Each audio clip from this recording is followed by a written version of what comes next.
because I was not the kind of doctor anybody was ever going to name a disease after.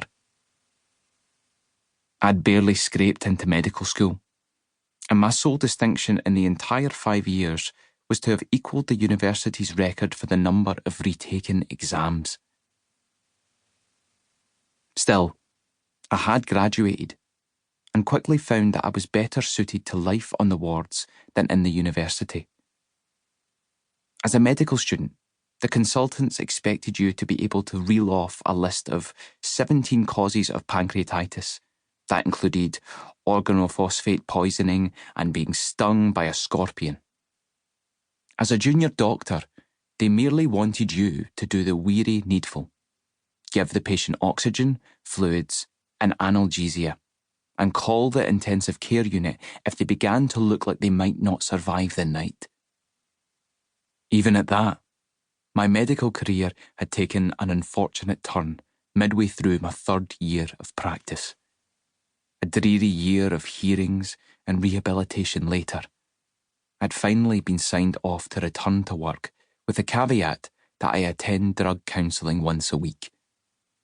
After everything I'd done, I had known I would have to leave Scotland and start over, and the senior house officer job at St Luke's that I had seen advertised in the back of the British Medical Journal had seemed a perfect fit.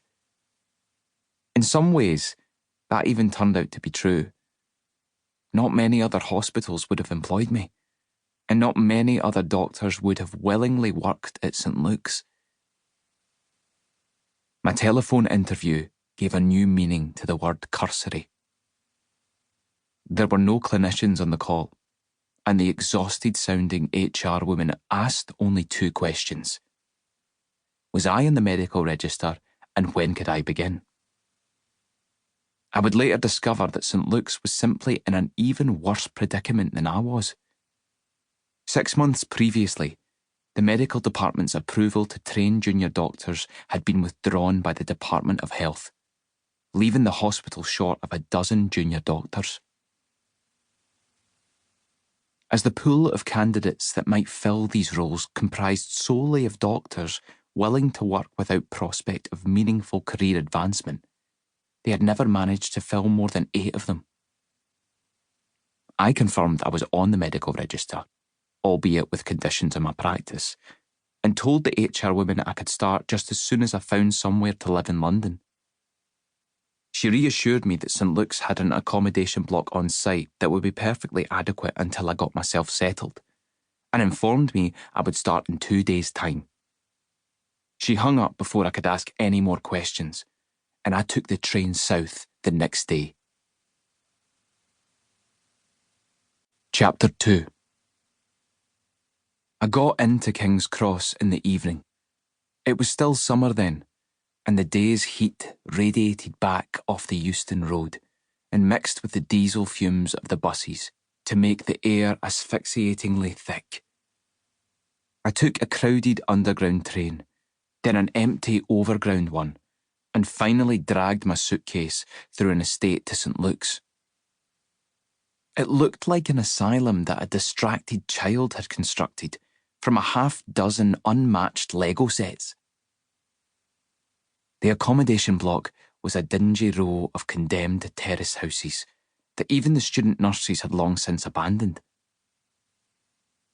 I had been assigned to share one of these houses with a Dr. Vogel, a locum consultant haematologist from Germany.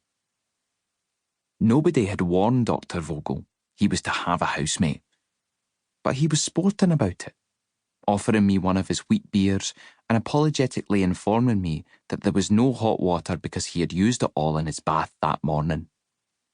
I drank his beer. Dr. Vogel talked about motorsport and some recent advances in platelet science he inexplicably thought would interest me, and I went to bed at the first opportunity. My first day was a Saturday. Dr. Sudbury, an owlish 50-something rheumatologist who doubled as St Luke's clinical director, was the consultant on call. Rheumatologists are often sticklers for medical tradition. Only the truest of believers ever choose that impossibly complex speciality.